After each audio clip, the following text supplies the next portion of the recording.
Hey everybody, it's Jason Blaha here. Now that my two obligatory informative videos are done for the day, it's time to talk about current events in the online fitness community. And some of my subscribers have awared me that Kinobody, the so-called Bruce Wayne of the fitness industry, has admitted to tweaking his shoulder finally, an injury that I have been saying that's been coming for over a year now. So everyone loves it when I do this. Since he's the Bruce Wayne of the fitness industry, I'll be his bane. And here he comes. Oh, Bruce. I was wondering what would breakfast. Your spirit? Oh, your body. And I guess it's his body. So let me put on my +5 hat of weaponsmithing. Work on skilling up my crafting a little bit, and let's talk about this. Let's talk about this. Now, you know what, guys? Before we jump into this, a couple points to make. A bunch of people are saying lately when they're watching these, Jason, how come your southern accent is getting so much more pronounced? You don't go out that much? It's like, actually, I do, guys. I leave my house every day. I originally was born in Texas.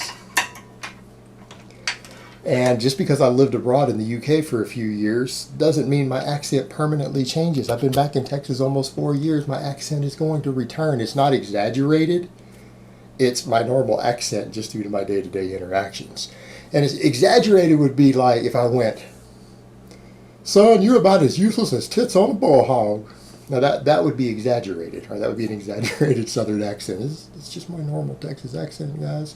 I do actually interact with other human beings physically face-to-face every single day, contrary to myths on the internet. But on to Kinobody, Greg O'Gallagher, Alan O'Gallagher, whatever his name is, what he calls himself. Look, I've been saying for a long time this shoulder injury was coming because of the way he bench presses, because of the way he incline presses, that he's not only going to damage a rotator cuff eventually or tear a pec, he's eventually probably going to drop a barbell on his own face.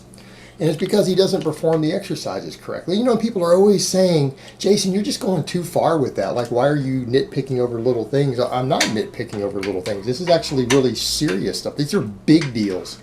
It's like the guy has all this money and everything else, and he never bothered to actually get coached on how to perform basic exercises before he started selling his own stuff, you know, and that's a problem.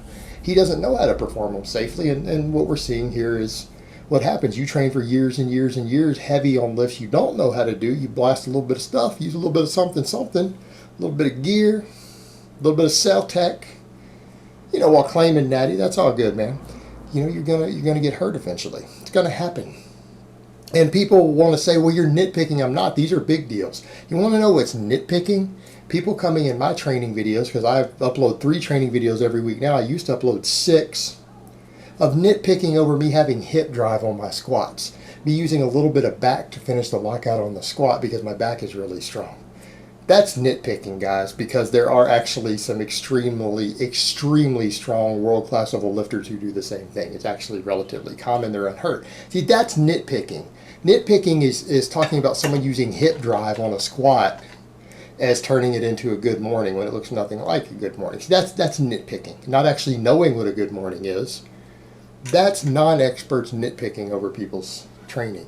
But when you are performing exercises in a way that is a proven, time-proven way to cause injuries, that has caused literally thousands of injuries, has required thousands of people to have shoulder surgeries over the years, repeatedly over and over and over. Whereas in how many people can you say have hurt their back by using hip drive on a squat? Relatively few.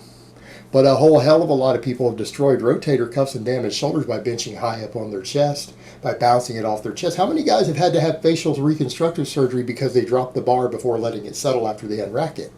Pretty common, isn't it? There have been a handful. There have been more people who've had to have facial reconstruction surgery by dropping bars before they settle it right out of the J-hooks than there have been people who have hurt their backs by using hip drive on a squat. Let that sink in. Facial surgery versus back injury. And that's purely due to the accident factor. So yeah, it actually is a big deal. Multiple things he does is a big deal. Now, here's what's going on with it, though. Now he's having this shoulder issue, and his shoulder's been tweaked. It's had to reduce what he can do on certain lifts. It's affected everything, right? It's affected this stuff. So now he's admitting, you know, he tweaked his shoulder and he had to back off a bit. Well, it's been coming, and the thing is, I can't see that he's training any different. So the very things that hurt his shoulder I have a feeling he's going to continue to do. I don't see him ending what he's doing. Furthermore, we jump over to, you look at the video from the photo there on his Instagram, and he's talking about doing shoulder presses, but he's not even doing a shoulder press. That's what's interesting to me. And you have a guy who talks a lot about building delts and everything, but instead he's doing an incline dumbbell bench and calling it a shoulder press. That's not a shoulder press, that's an incline bench. It's a steep incline, but that's an incline dumbbell press.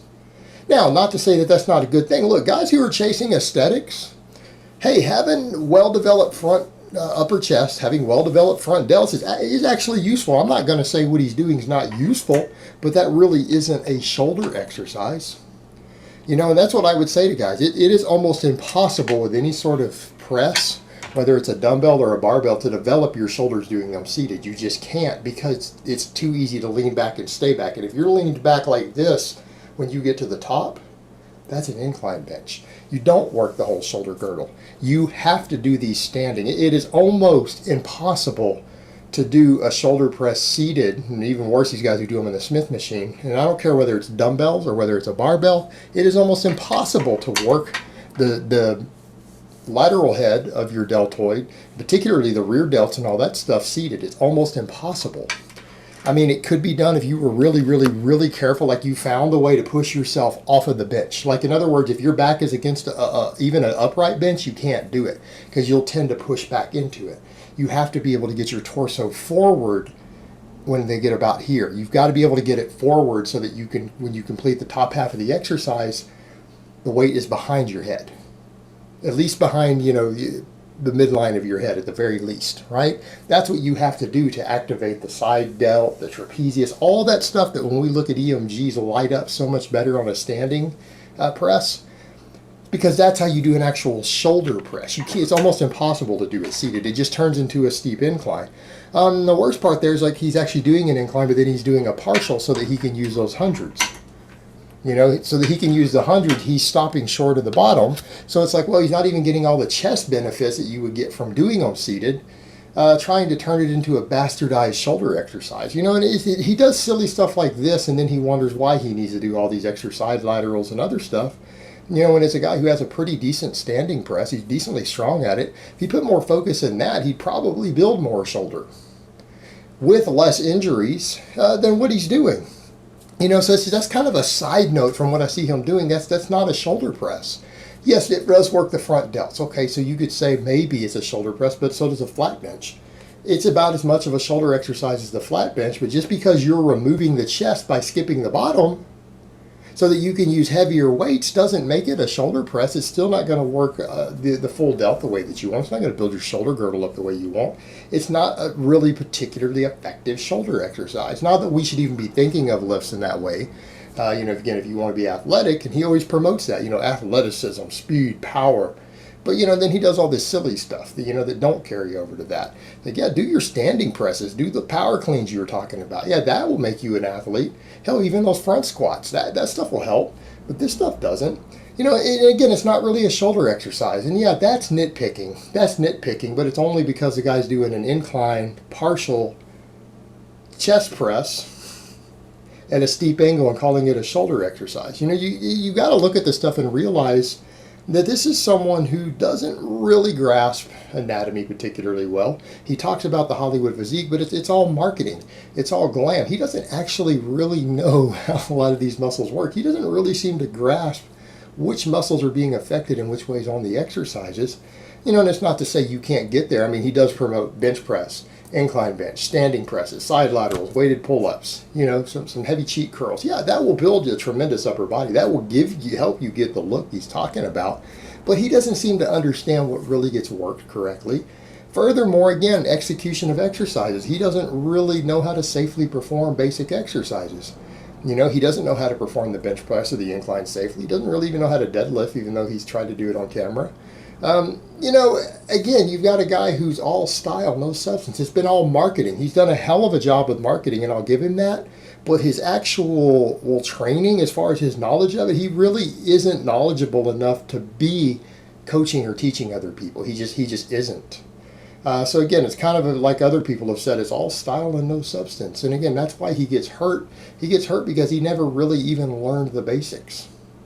That's just being realistic here. That's just being honest. That's being objective about it. All right, guys, but that's really all I have to say on that today. I hope it's been informative, and I will talk to you guys next time.